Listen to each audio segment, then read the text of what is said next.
Om Namo Bhagavate Vasudevaya. Bhagavad Gita as it is, chapter 7, knowledge of the absolute, text number 11. Balam balavatam chaham kamaraga vivarditam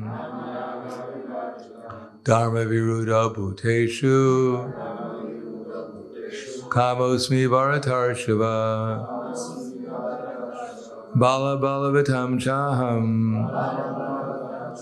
kamaraga vivarditam dharma viruddha bhuteshu kamosmi bharatarshava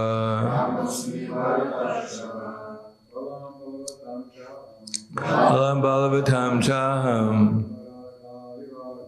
kamaraga vivarditam kama viruddha bhuteshu kamosmi bharatarshava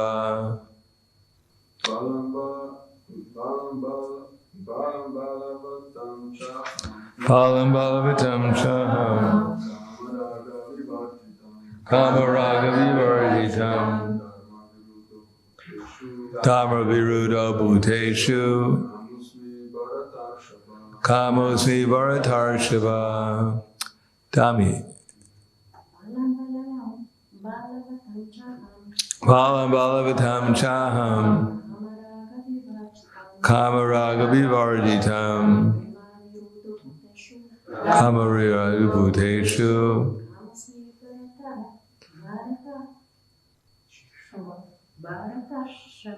kamosmi bharatarshava. Balam, strength. Balavatam,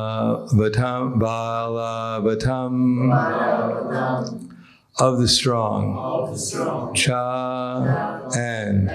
Aham, I am. Kama, passion. Raga, an attachment. Vivarditam, devoid of. Dharma, aviruddha, not against religious principles. Bhuteshu, in all beings. Kama, sex life. Asmi, I am. Bharata Rishabha, O Lord of the Bharatas. Translation and purport by His Divine Grace, A.C. Bhaktivedanta Swami Srila Prabhupada. I am the strength of the strong, devoid of passion and desire. I have sex life which is not contrary to religious principles, O Lord of the Bharatas. Purport, a strong man's strength should be applied to protect the weak, not for personal aggression. Similarly, sex life, according to religious principles, dharma, should be for the propagation of children, not otherwise. The responsibility of parents is then to make their offspring Krishna conscious.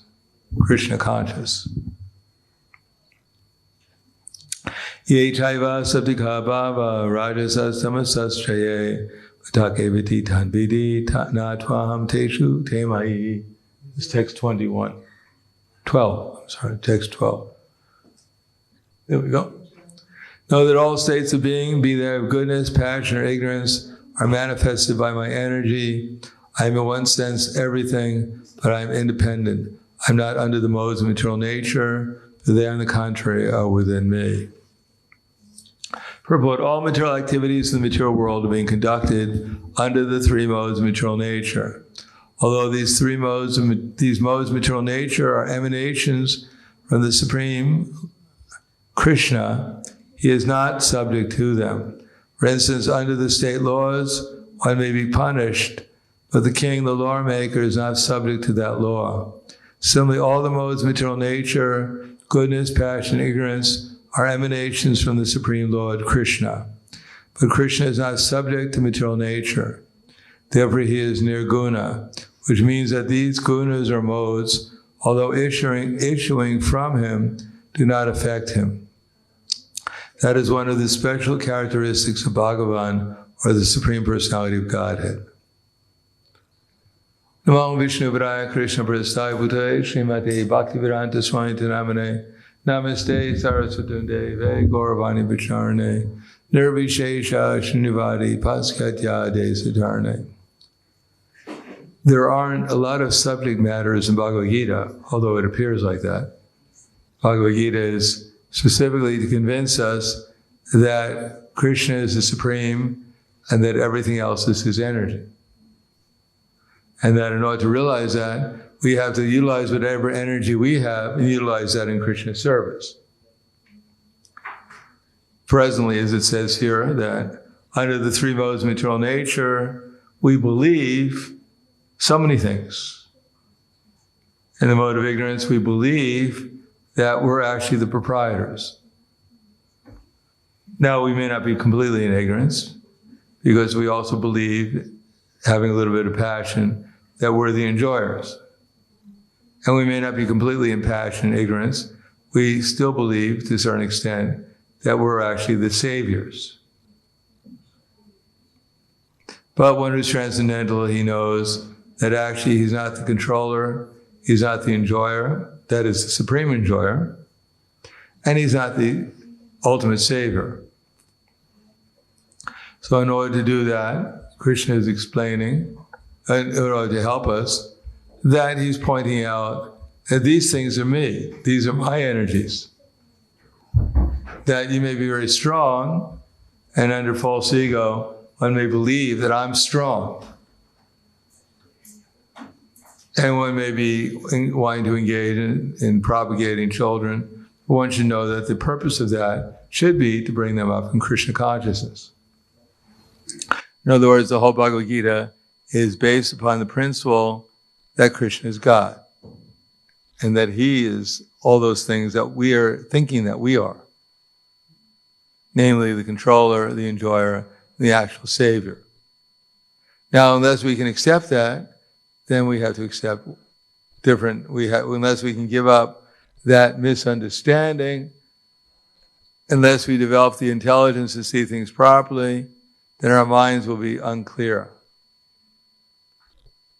As it says by Maharaj Rishabdev, that, let's see, how does that start?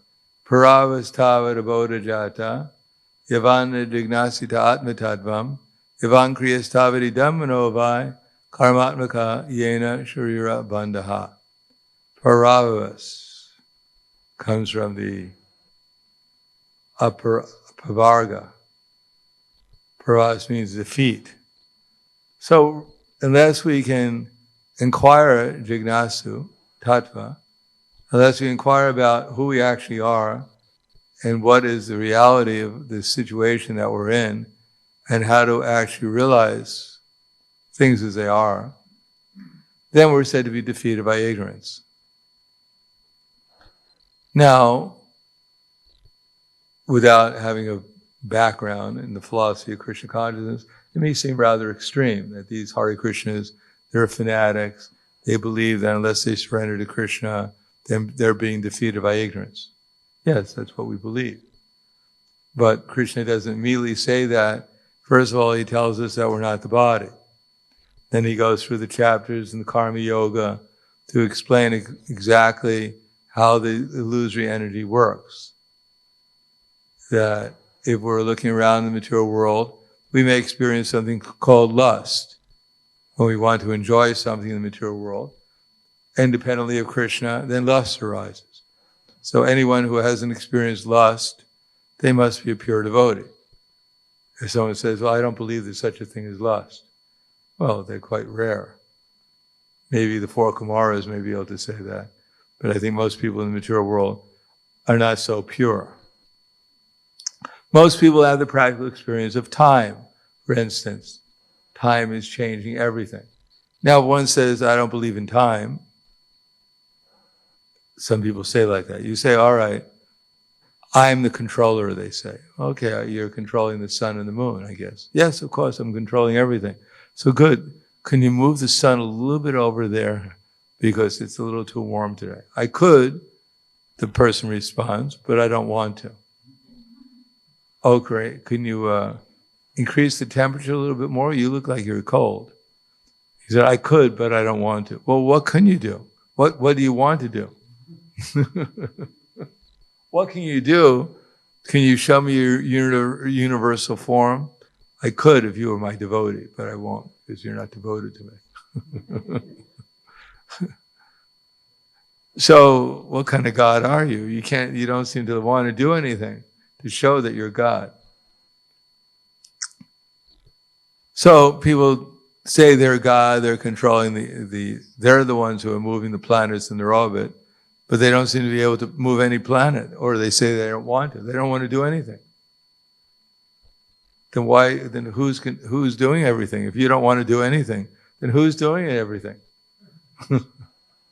What does it mean that you're God if you don't want to do anything? Or if you say, I don't believe in time, then great. You don't believe that you're going to get older. No, I don't believe I'm going to get older. Okay, well, see me in 20 years and we'll see. Can you show me a picture of when you were a baby? I could, but I don't want to. Were you ever a baby? Yes, but I'm still exactly the same person. You haven't changed at all. No, I'm exactly the same as when I was a baby.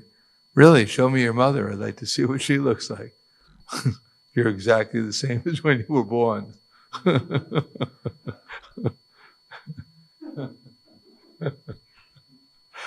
How big is she anyhow? So people speak all kinds of nonsense, and if we're nonsense, we'll actually believe them. Yes, it's true. The body's not changing. Nothing's changing. Sure, nothing's changing, except for your mind, which changes every minute.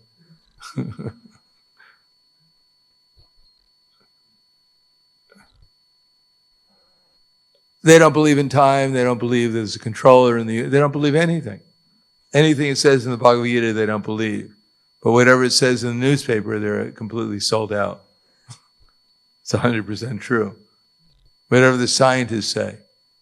The scientists said in 1920 that light was a wave. And in 1930, they said it was a particle. And now they say it's a wavicle. But they're always right, even when they're wrong.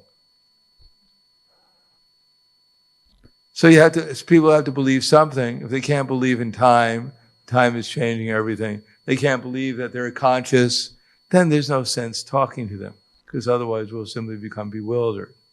We think it's worth our time try and convince everyone, even though they absolutely refuse to be convinced of anything. The only thing is our minds are going to get agitated, and when our minds are agitated, then we'll forget everything too, just like they are. They can't understand anything. People are in ignorance because their minds are agitated or too dull to understand. And if we get into an argument with them, then our minds will become agitated and dull like theirs are. And we'll start doubting our own philosophy. Yeah, maybe I am this body. Yeah. That's not a bad idea. And I can gratify my senses. I always wanted to gratify my senses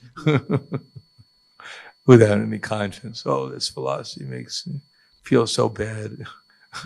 Better I associate with people who don't believe anything. And then maybe one day I won't believe anything too, and I'll be free to be an animal again.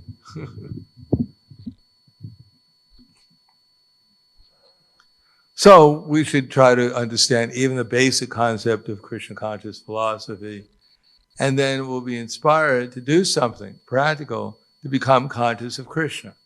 Krishna is not saying, I'm this and I'm that, just to be puffed up. I'm the strength of the strong. It's me, Krishna. I'm sex life. Don't you wish you were sex life? Krishna is not saying this so we can become envious of him. He's saying it so that we understand that he is those things already. We're just falsely identifying ourselves with him. That he's the smell in the earth, he's the light in the fire, he's all these things. It's just that we're falsely identifying ourselves as the doers, the enjoyers, the controllers, and everything else. And therefore we're entrapped by the material nature. So we may think that, well, that's all right. I don't mind being trapped. I like it. It's kind of fun being here. Why should I complain? All right, Krishna, it's true. Maybe you're all these things, and I'm an illusion, but I like my illusion. I have a good illusion. Unlike so many other unfortunate people they have a bad illusion, but my illusion is quite nice. I don't mind suffering because it's kind of fun suffering sometimes. So people who think like that, they're not very eligible to become Krishna conscious. And if we think like that, we won't be eligible either. So we have to understand that Krishna is saying these things so we can actually try to do something simple, like take something and utilize it for Krishna to please him, because then we'll become free from our material misconceptions. Unless we understand that we're trying to get free out of the bodily concept of life, we're trying to get into the spiritual concept of life, we're trying to wake up as a spiritual being, and that by doing so, we're not going to miss out on the material world. That we have to be convinced about. That after a while, all these things, the coronavirus, and if you read the newspapers, then I think there's revolutions going on in America.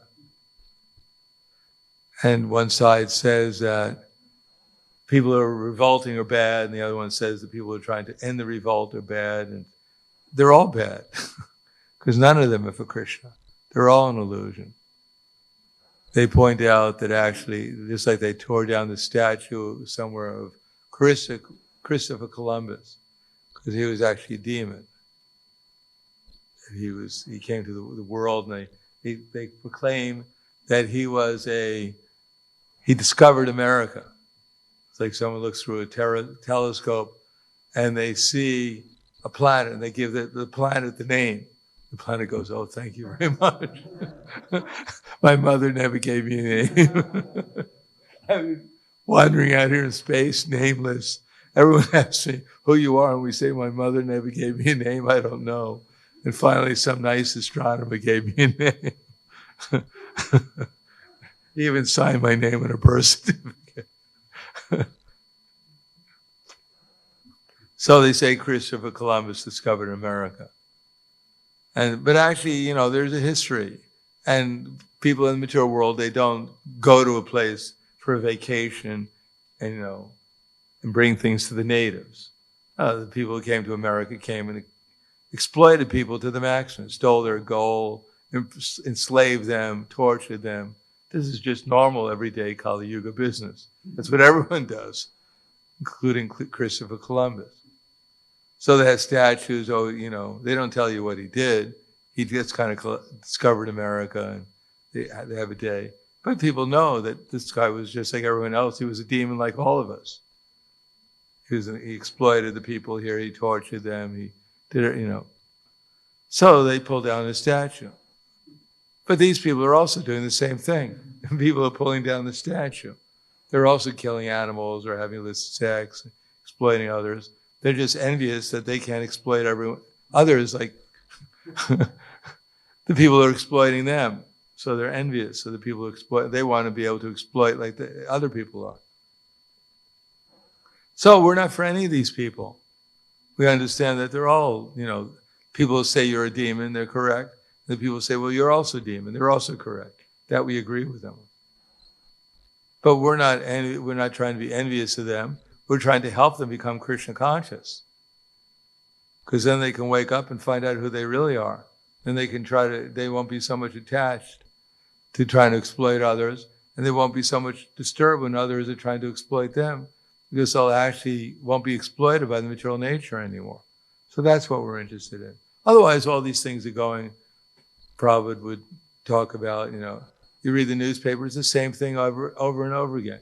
This person got killed, that person got his money stolen, that war started here. It's all reaction to people's unwillingness to accept Krishna and follow his instructions, even the most basic instructions. So therefore, there's so much disturbance in Kali Yuga. And even if there's something good going on, and good means that my team won, that's called good. They won the football match, that's good. And everyone else is complaining, well, my team lost, but that's all right, it's good for me. Some people don't even know what good is. They don't know they don't know what bad is. They don't know anything. And that's what we're supposed to do, is convince them that Krishna is God, and that if they serve him, then they'll be good. They'll get out of the material conception of life. They'll become Krishna conscious and they'll live forever in ecstasy, in pure love and pure awareness. They'll be able to love everyone and everything in relation to Krishna. And that's good. And if they don't know Krishna, they won't love anyone, including their own selves. Or they'll love themselves very little. They won't do good for themselves. They won't do good for anyone. So that's bad. So we want to do good for everyone, all the time. And that's called Krishna consciousness. So that we have to become convinced of. If we're not convinced about that, we'll just waver back and forth. And we'll think, well, a little, Krishna consciousness with a little sense gratification, it's not so bad. But it's all right, It's a slow process. May take a few lifetimes of Brahma, but I'm prepared.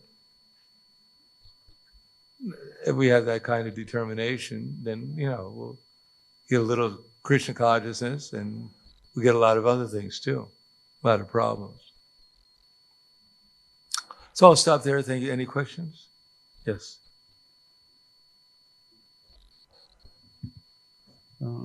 Maharaj, when you said that we should give people Krishna consciousness to help them.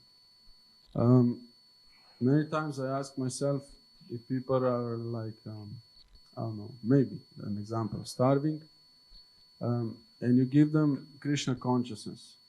That wouldn't look like something that you truly help them. So it might have been seen as not like the help, not that you really help them. Like, so seen by who? I don't know. What about you? Do you think you're helping them? Yes. So what do you care what everyone else thinks? Of course. They say, oh yes, you should help them. You're interfering with their opportunity. You're going to agitate their mind, so they're going to not become the highest person in their class. They may actually take time off and hear about Krishna, and therefore they won't be completely focused on their study. But who's focused on their study nowadays? Most of them waste their time getting drunk on the weekends, chasing after women or men or animals or something in the meantime. And then 2 nights before the test, they take all kinds of amphetamines to stay up to cram for their test. That's what most of our modern people who are so-called becoming distracted by Krishna consciousness. That actually, if you become Krishna conscious and you're actually serious about being a student, it'll help you. Just like the Indian children we see. Because they, especially the ones who come to the West, and they're innocent when they come. They're brought up in a relatively stable family. Their parents were a little bit concerned that they didn't take intoxication at 5 years old, and have a girlfriend when they're 7. Whatever, they were a little concerned about these things.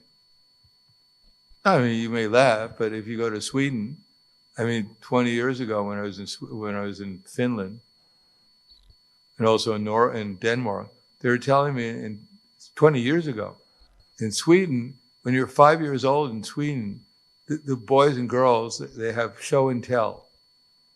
They show everything, and they tell about it. At 5 years old, just so that they don't get frustrated when they grow up. So it may seem strange, maybe here, but in Sweden, you don't think that's a good idea? Something wrong with you? So it's not that we're going to distract people from there.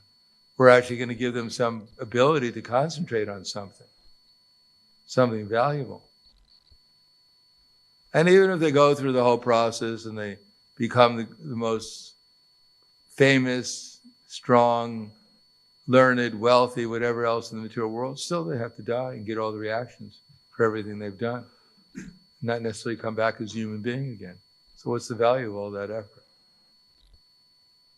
Now, someone may disagree. Well, I don't believe people are going to become an animal. Well, then, that's your opinion. Krishna's opinion is that you get a body according to your work. Just like you got this body. Where did this body come from? How did you get into this body? Well, I am the body. Okay, well, good luck. You are the body. Which body? You've had so many bodies. Are you that baby body, the 15-year-old body, you're this body? When you become old, are you going to be that body too? You've had so many bodies. Which one are you? Well, they're all the same. Really, they're all the same. Exactly the same. Really. Oh. Good luck. I mean, if someone thinks their body is exactly the same, then obviously they have some problems of being able to discriminate between a baby and a 15-year-old person and a 25-year-old person and a 95-year-old person. Obviously, they have some problem with discrimination. So maybe find someone who has a little bit better, ability to discriminate between when you're 5 years old and 50. If they can't see any difference whatsoever, then obviously you have to find someone who can see such a difference. Anything else? Yes. Hare Krishna. You mentioned that some of these people claim they are God, but they cannot change the weather. What if some of them can?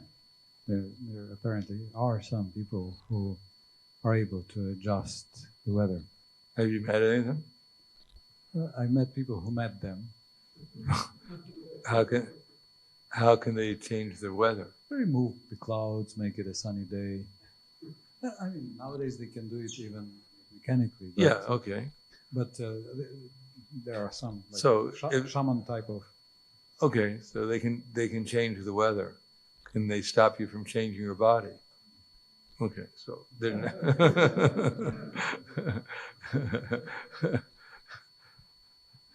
so that's more valuable than changing the weather. Okay, thank you very much. Grantaraj Bhagavad Gita ki jai, Srila Prabhupada ki jai, or Premanande.